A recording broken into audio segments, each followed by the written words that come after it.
Alors, une opération fondamentale en ce qui concerne les développements limités, c'est la composition de développement limité.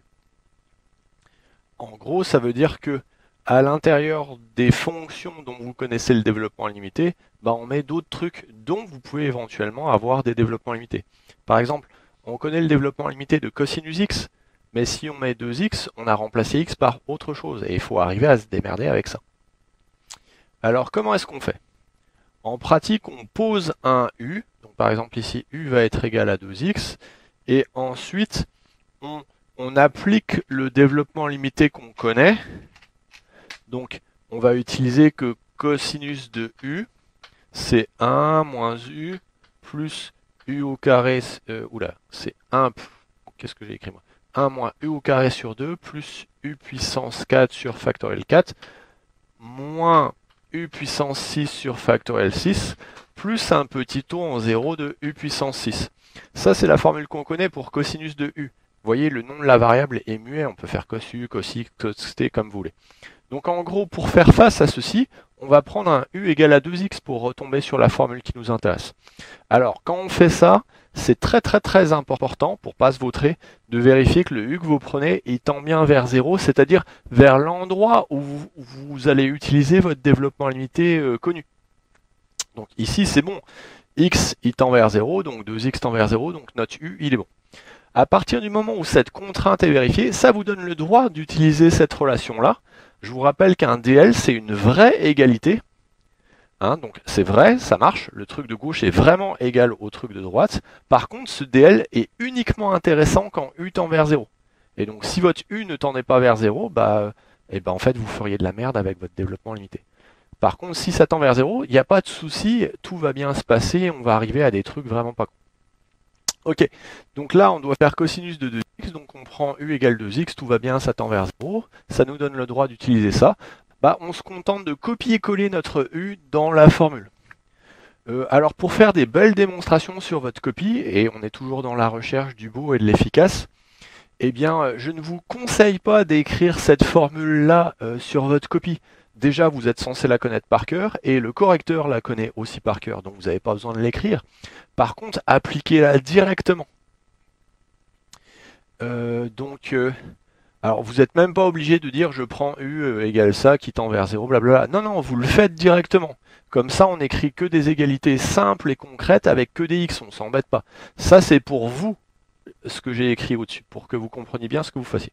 Donc bah ouais, on copie-colle 2x dans la formule qu'on connaît par cœur, donc ça donne ça, ça, ça, ça. Alors ici, il faut faire un petit peu gaffe, c'est le petit taux, il va falloir qu'on le simplifie.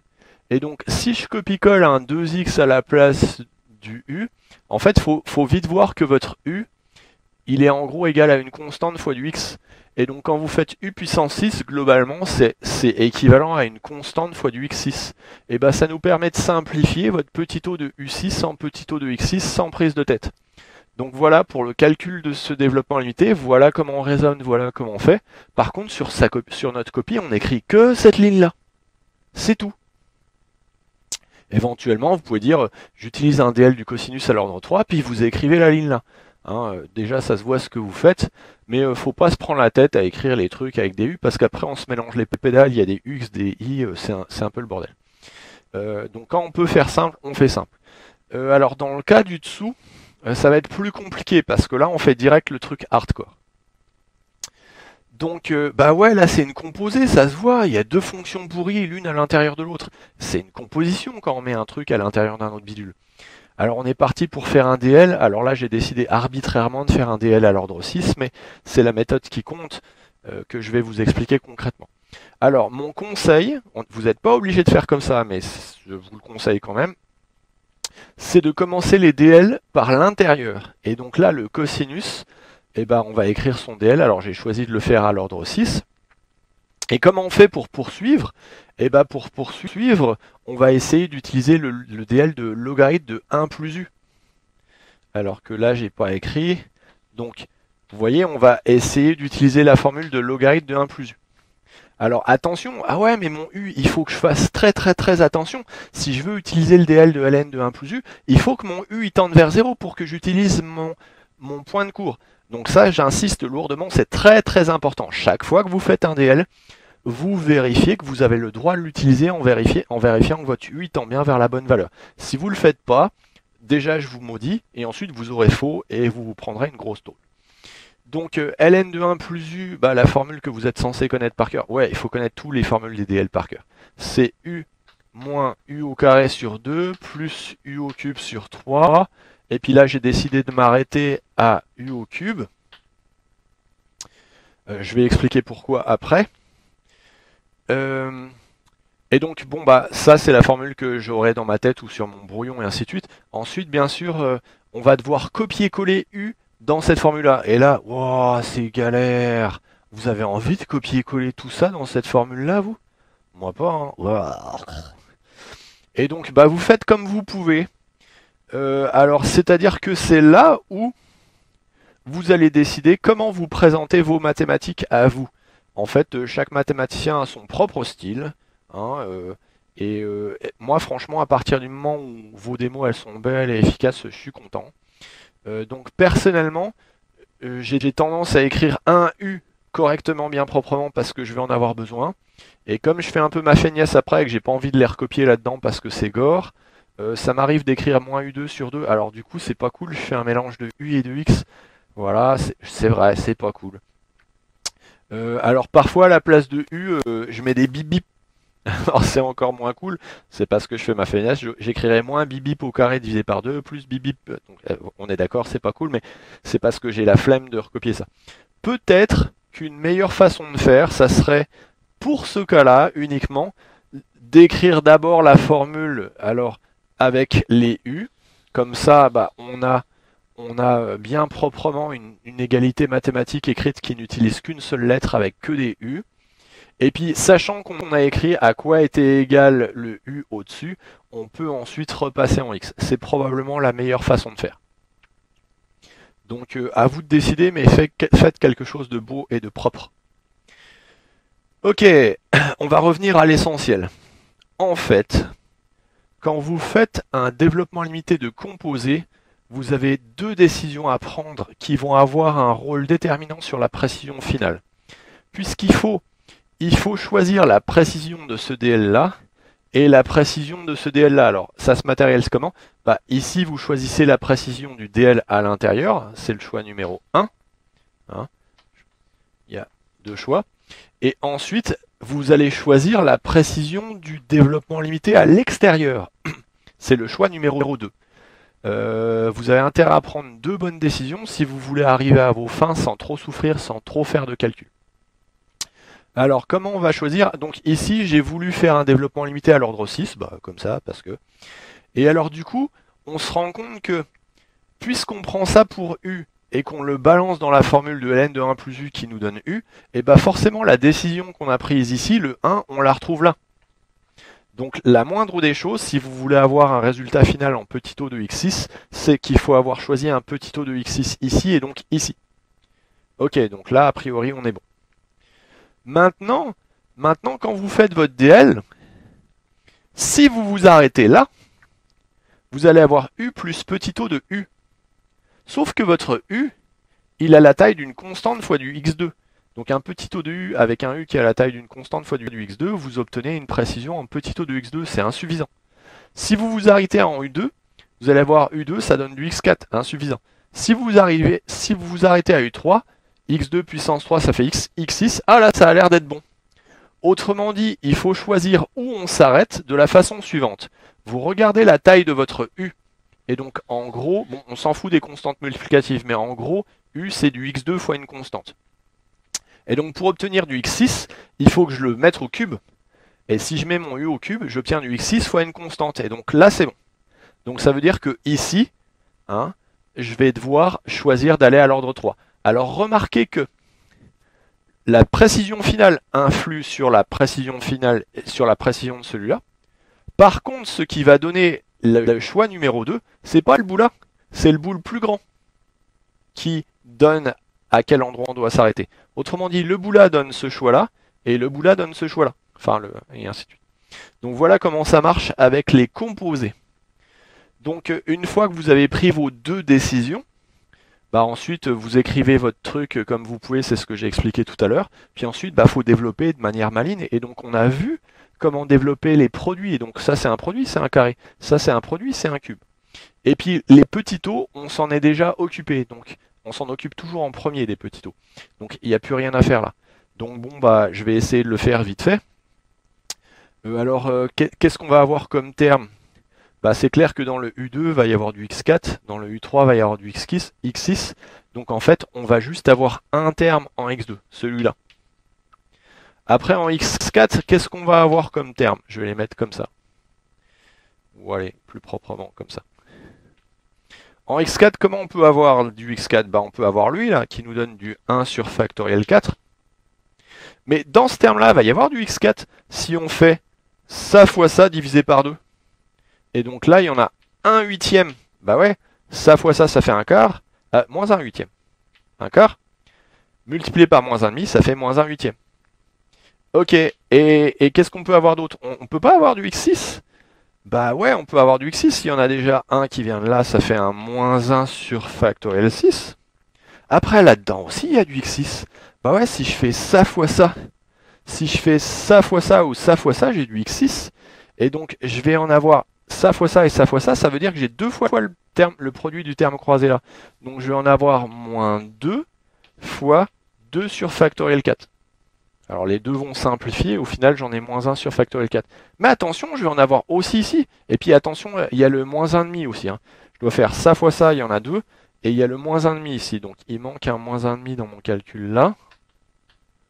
Divisé par 2. Ok. Et qu'est-ce que je vais avoir? Je vais avoir du x6 de là aussi. Parce que si je mets mon u au cube, par exemple, ça fois ça fois ça, ça me fait du x6. Je vais en avoir moins 1 huitième. Mais divisé par plus un tiers. Donc je vais avoir un 1 tiers. Donc bah vous vous démerdez comme vous pouvez, mais bien juste et rapidement si possible. C'est pour ça que c'est important d'avoir bien compris comment on fait les produits et comment on compte rapidement avant. Parce que quand on fait une composée, on a besoin de savoir aussi comment simplifier rapidement les produits. Et donc là, à la fin, en une ligne, j'écris ça.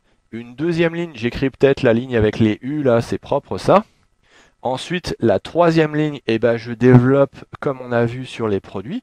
Eh ben, on arrive à faire un développement limité d'une composée. Et relativement simplement et concrètement et efficacement. Donc bon, après c'est de la simplification de fractions. Hein. Ce qui est important, c'est de bien tous les comptabiliser. Vous les écrivez comme vous pouvez dans leurs parenthèses. Et ensuite, vous simplifiez. Hein. Il y aura peut-être une ligne supplémentaire, c'est pas bien grave. À noter que ça, c'est un truc compliqué. Et notamment, au niveau, par exemple, dans la section ECS, c'est déjà plus compliqué que ce qui est demandé dans au concours à Ecricom, par exemple. Même EDEC-UML, à mon avis, il ne demande pas de faire ça. Là, on est déjà au-dessus de ce que savent faire les gens en ECS en général. Bon, après, en MPSI, c'est pareil. Hein. Ils sont pas très bons en développement limité non plus en MPSI. Ok. Et donc, ouais, c'est important de bien savoir faire des compositions. Sinon, vous serez jamais capable de faire des trucs un poil compliqués. Donc, produit d'abord, composition ensuite.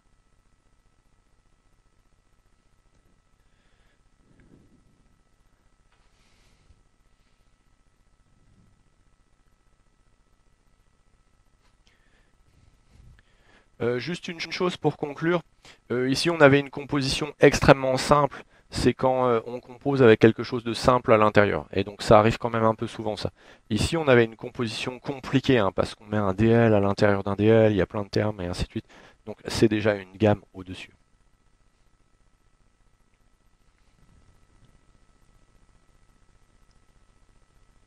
Alors, on va faire quelques développements limités utilisant les composés. On voit bien ici, hein, il y a une racine à l'intérieur du sinus. Là, il y a un sinus à l'intérieur d'une racine. Et là, ça a l'air un peu tordu aussi, que ce sont des composés. Alors, bah, c'est parti. Hein. Alors, on est censé trouver celui-là à l'ordre 2. Et donc, ça va permettre d'illustrer aussi ce qu'il faut faire pour prendre les bonnes décisions. On en aura deux à prendre, hein, l'intérieur, l'extérieur. Alors pour commencer, personnellement, moi, je commence par l'intérieur. Je trouve ça plus cool. Et donc, le développement limité de la racine de 1 plus x, c'est 1 plus alpha x. Alors, ça, en fait, c'est un 1 plus x puissance 1 demi. Donc, on va avoir un x sur 2. Et alors après, il va falloir que je me demande où je dois arrêter, sachant que je vais avoir un moins 1 en plus. Eh bien, dans mon développement limité ici, si je veux avoir la précision 2, je pense qu'il faut que j'aille à l'ordre 2 ici. Donc je vais avoir un moins x au carré sur 8, plus petit o en 0 de x2. Alors, le 1 ici se simplifie avec le moins 1. Donc oui, j'ai utilisé 1 plus 1 demi de u, moins 1 demi de u puissant, moins 1 huitième de u2, plus petit o en 0 de u2. Voilà.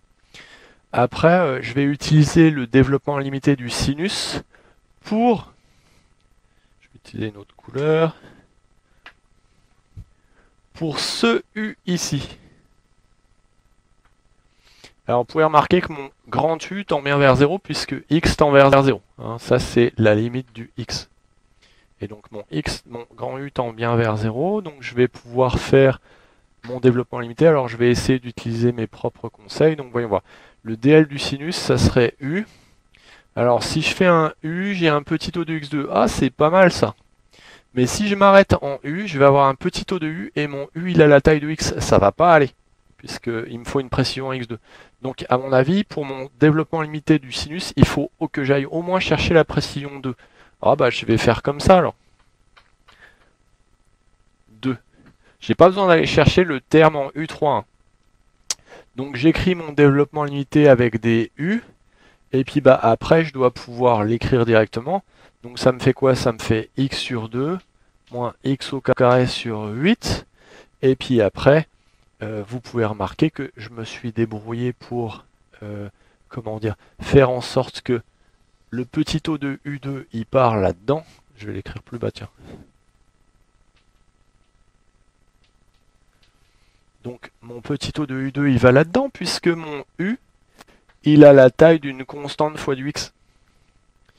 Et ensuite, il y a aussi ce petit o qui était là et qui allait dans le U et qui part là-dedans aussi. Donc en fait, j'ai terminé. Bon, il était un peu facile celui-là parce qu'on s'est arrêté à l'ordre 2. Voilà. Bon, espérons que le suivant soit un peu plus fun. Parce que quand c'est trop facile, c'est moins marrant. Ok, alors pour celui-là, je dois avoir une précision finale en petit o en 0 de x2 aussi.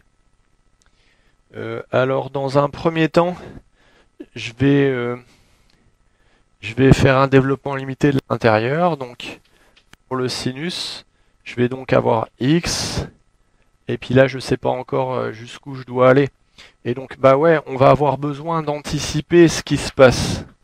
Et donc ça, c'est un 1 plus quelque chose à la puissance 1,5, où notre u va être égal à ça. Donc pour anticiper, c'est bien de savoir en gros à quoi va ressembler les calculs. Et donc je vais avoir un 1 plus u sur 2, moins u au carré sur 8, blablabla.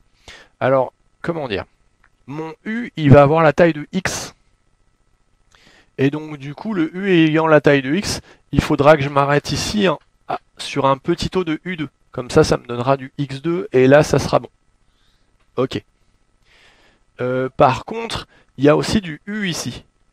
Et donc ce pâté-là va être recopié là, et donc ça veut dire que la précision que j'ai là, elle va apparaître ici, il faudra que ça aille là. Donc ça me dit que ici, il faut que j'aille au moins jusqu'au terme d'ordre 2. Ah bah j'ai qu'à faire ça là. Voilà, je prends la décision de m'arrêter à l'ordre 2 ici. Et alors bah maintenant ça va bien se passer puisque je vais donc trouver 1 plus mon u sur 2, bah ça fait x sur 2.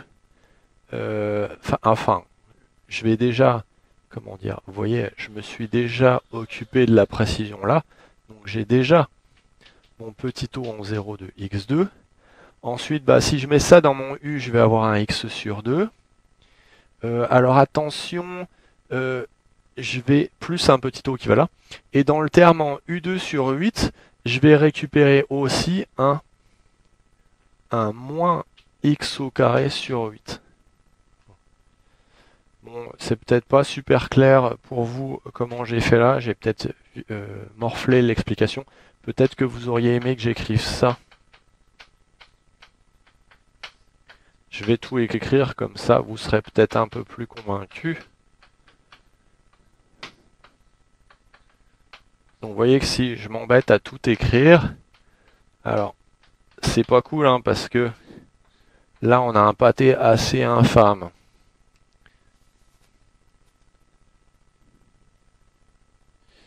Donc, ça arrive là, ça arrive là.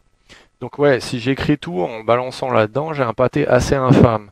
Notamment là, oh, c'est pas beau. Et j'aime pas écrire des choses comme ça. Et donc ça, il faut le simplifier le plus vite possible. Il faut voir que ça, c'est à peu près une constante en x2. Et donc du coup, tout ça, c'est un petit o en 0 de x2 qui est là. Après, bah du coup, le petit o en 0, il va là-dedans. Celui qui est là-dedans aussi se fait bouffer par ça. Et quand on regarde les thèmes qui restent, il y a bien le 1, il y a bien un x sur 2, et il y a bien un moins x au carré sur 8, et tout le reste part à la poubelle. Donc là, ça vous convainc peut-être un peu plus de le voir écrit comme ça. Mais donc, techniquement parlant, on aurait pu écrire ça, égale ça, pour U égale ce machin-là. Et ensuite, on simplifie en écrivant les bonnes choses, sans se tromper de préférence. Donc bon, on a un peu terminé. Bon, c'est pas trop dur parce que l'ordre à laquelle on demande le développement limité est pas immense.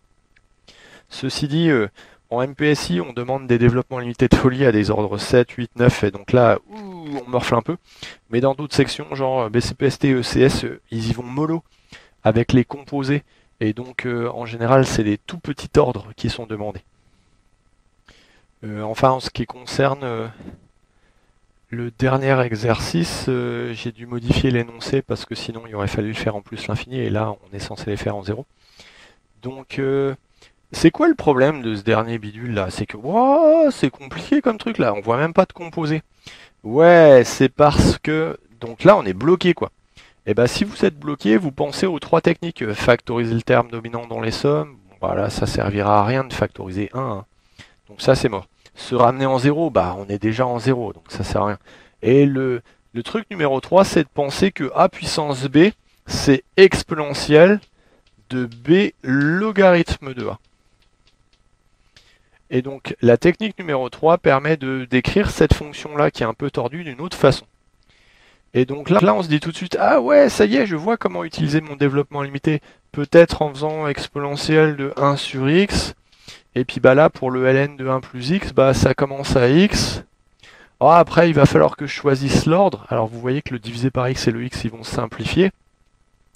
Alors l'ordre final auquel on veut arriver, c'est un petit o en 0 de x.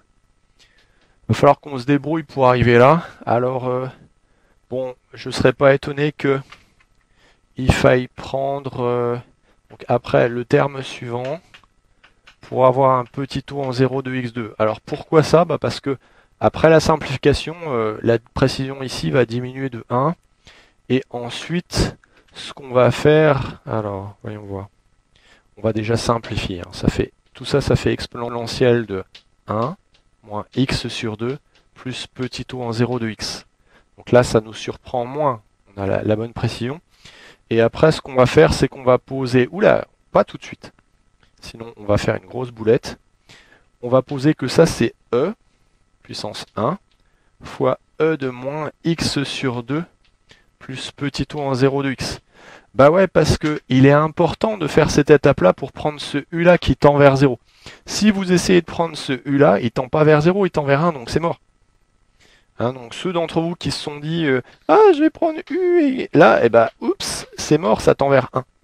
Donc avant, il faut utiliser les propriétés de l'exponentielle pour séparer, et ensuite on peut le faire.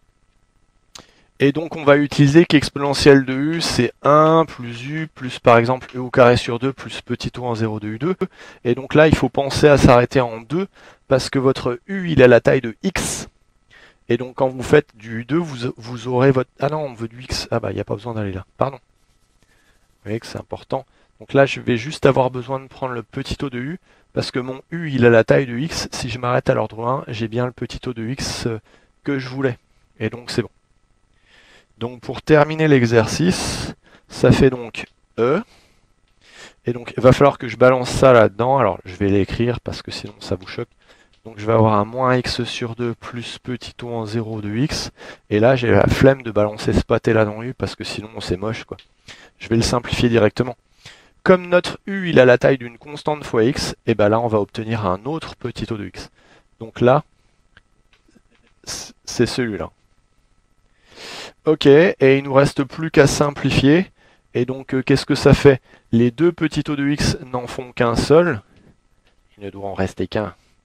Et donc on a une constante qui est e, et on a un terme en x qui est moins e sur 2x. Voilà. Et donc là on a un développement limité à l'ordre 1 en 0. Et on a fait une composée avec l'exponentielle. Là, on n'a pas réellement fait un quotient. Bon, oui, on a fait un quotient, on a divisé par x, mais c'est pas un quotient de développement limité, on verra ça plus tard, à la vidéo suivante.